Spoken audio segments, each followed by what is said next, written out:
아마 우리 언론에도 많이 나왔죠. 뭐 사흘이 왜 4일이 아니고 3일이냐. 오늘 회의에는 중식이 제공된다. 아니 왜 나는 한식을 좋아하는데 중국 요리를 준다고 하느냐. 뭐 또 얼마 전에는 우천시에는 실내에서 행사가 진행됩니다. 그러니까 우천시가 어느 지역에 있는 도시 이름이냐. 전 사실 이게 사실이 아니길 바랍니다. 이런 기사가.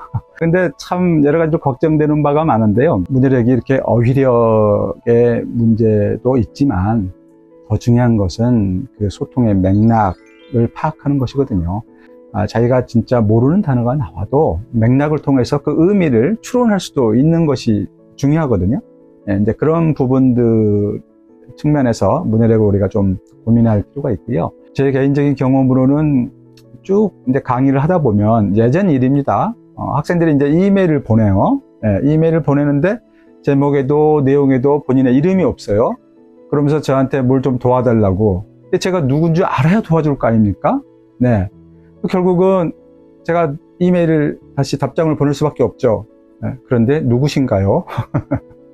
근데 이것도 소통의 맥락을 꼼꼼히 생각하지 못해서 일어나는 문제라고 할 수 있고요. 그 다음에 제가 한 2, 3년 전에 서울 인근의 어떤 산에를 갔다가 등산을 갔는데 거의 산 정상에 올라갔는데 현수막이 이렇게 걸려 있는 거예요. 산불 조심, 크게 많이 보셨죠? 그리고 밑에 조금 더 가보면 좀 작은 글씨로 인화물질 두고 가기, 이런 게 있어요. 그래서 처음에는 별 생각 없이 보다가 잠깐만 하고 곰곰이 뭐 이상한 거예요. 그래서 제가 사진을 찍었죠. 찍고 산의 정상에다 인화물질을 두고 가면 어떻게 되는 거지? 이제 왜 이런 일이 있을까? 아마 제 생각에는 산 등산로 입구에서 옛날에는 이제 뭐 청량이나 가스 버너 이런 거를 다 수거했잖아요. 초기에는. 이제 그런 것 때문에 산불 조심 예방 차원에서 등산로 입구에 걸어놓고 그래서 수거를 했던 건데 아마 이분이 너무 열심히 일을 하시느라고 산 정상에도 막 갖다 일부러 걸어놓으신 것 같아요. 네, 그래서 뭐 근데 모르겠어요. 그리고서 그 다음 해인가 실제로 그 산 정상 부근에서 큰 불이 나가지고 우리 사회에 뭐 헬리콥터가 막 수십 대가 동원된 적이 있었거든요. 그래서 이게 우연의 일치이기를 바라는데 정말 우연일까 하는 생각을 했었어요. 그러면서 이제 비슷한 그런 경험들을 뭐 앱을 사용한다든지 여러 가지 뭐 서류를 본다든지 하면서 느끼는 게 있는데 사실은 문해력이라고 하는 것은 학생들이나 뭐 개인에게만 필요한 게 아니라 정말 디지털 앱을 개발한다거나 기술자, 그래서 만약에 기술자가 잘못 프로그램을 개발하면서 실수로 잘못 들어가게 되면은 5천만 국민이 다 고생을 하는 거죠. 많은 시간을. 예. 그래서 디지털 시대의 문해력은 우리 모든 사람들에게 더욱 중요해지고 있다.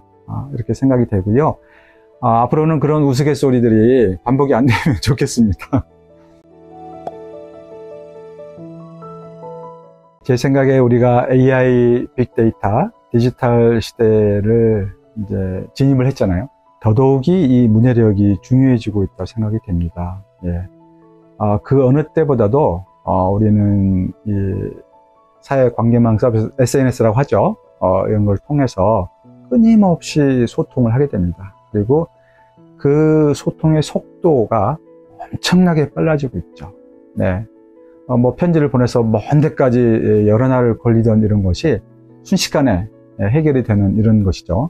따라서 그 소통의 시간만큼이나 정확하게 빠르게 전달을 해야 되는 것이죠. 이런 면에서 개개인들이 갖추어야 할 문해력, 그 정확성과 속도성, 처리에 이것이 더욱 강조되고 있다고 할 수 있습니다. 문자하고 소리, 요 대응관계에서 더 넘어서서 다양한 자료들, 우리가 이른바 복합양식이라고 하는 뭐 글자와 소리와 음악과 다양한 영상들이 동시에 이렇게 밀려오는 이 부분들을 처리해야 되는 새로운 문해력 시대에 이미 진입을 했습니다. 따라서 저는 이것을 이제 확장된 문해력 이렇게 명명을 했는데요. 확장된 문해력을 이제 갖춰야 되는 것이죠. 그리고 그것의 핵심은 맥락의 이해이다. 저는 이렇게 생각합니다. 앞으로 AI 디지털 시대가 되면서 저는 기존의 의사소통에 많은 장애 현상들, 가령 시각장애, 청각장애 또는 구어, 발화, 음성의 장애, 이런 장애를 가지고 있는 이 소통의 문제도 훨씬 더 쉽게 잘 해결될 수 있을 거라고 봅니다. 읽기라든지 또는 듣기, 말하기라든지 이런 개념 또 쓰기도 그렇고요. 이런 개념 자체가 앞으로는 개념 정의가 달라져야 되지 않는가. 뭐 예를 들어서 잘 아시는 그 스티븐 호킹 박사 같은 경우에 말년에는 루게릭병으로 말년에는 눈동자하고 이 뺨의 근육만을 활용해서 강연을 하셨단 말이죠. 그러면 이분은 말을 안 했지만 말을 한 건가 안 한 건가. 따라서 앞으로 미래의 문해력은 지금 현재 우리가 생각하고 있는 그런 수준과 차원 그 이상의 것이다. 예, 새롭게 우리가 문해력을 연구하고 또 교육하고 대비해야 된다. 이렇게 생각합니다. 연구 자체가 쉽지는 않죠. 최근에 이제 제가 최근 한 10여 년간 계속 고민되는 지점은 문해력 연구나 이 언어 연구에 있어서는 정말 지속적인 이 종단 연구, 길게 연구를 해야 되고, 특히 AI 빅데이터 시대에는 이 빅데이터 연구 자체가 혼자서 할 수 없어요. 여러 사람이 협력해야 되고, 또 과학기술, 컴퓨터, AI, 빅데이터 하시는 분들과 협업을 해야 되거든요. 이른바 학제적인 융복합 연구를 해야 되는 거죠. 따라서 긴 시간, 많은 전문가들과의 협업, 여기에는 이제 엄청난 그 인력과 예산이 사실 필요하거든요. 그래서 이것은 이제 국가적인 차원에서는 물론이고, 그 다음에 우리 학습자 중심 교과교육학회처럼 큰 학회에서도 많은 전문가들이 회원들로 계시니까 관심을 많이 가지면 좋겠다 이런 생각을 합니다.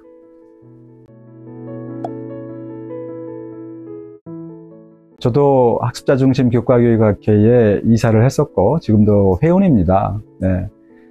신진 연구자 선생님들이 안 계시면 학문의 발전은 있을 수가 없죠. 네, 그만큼 중요하고요. 그래서 우리 학회에서 그 디딤돌 지원을 해주시는 것도 얼마 전에 몇 년 전에 이메일을 보고서 참 좋은 일을 하신다 이런 생각을 했습니다.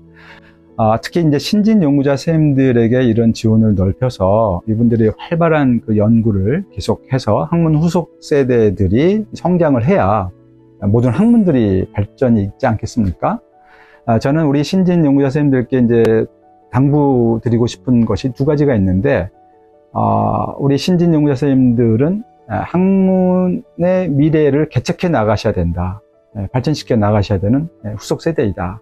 그런 점에서 전 두 가지를 부탁드리고 싶거든요. 학문의 발전은 제 생각에는 하나는 새로운 영역의 개척입니다.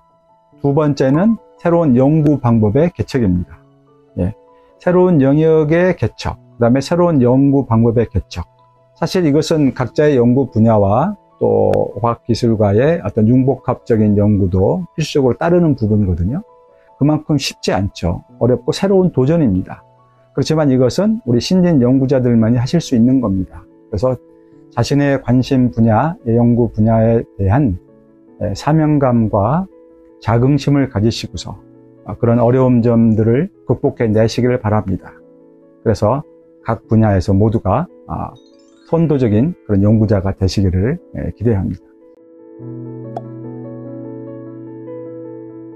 저는 개인적으로 학습자 중심 교과교육학회가 실질적으로 한국의 교과교육학회를 대변해 왔다고 생각합니다. 오래전부터 제 개인적인 생각이고요. 그건 또 사실로 증명되고 있다고 생각합니다.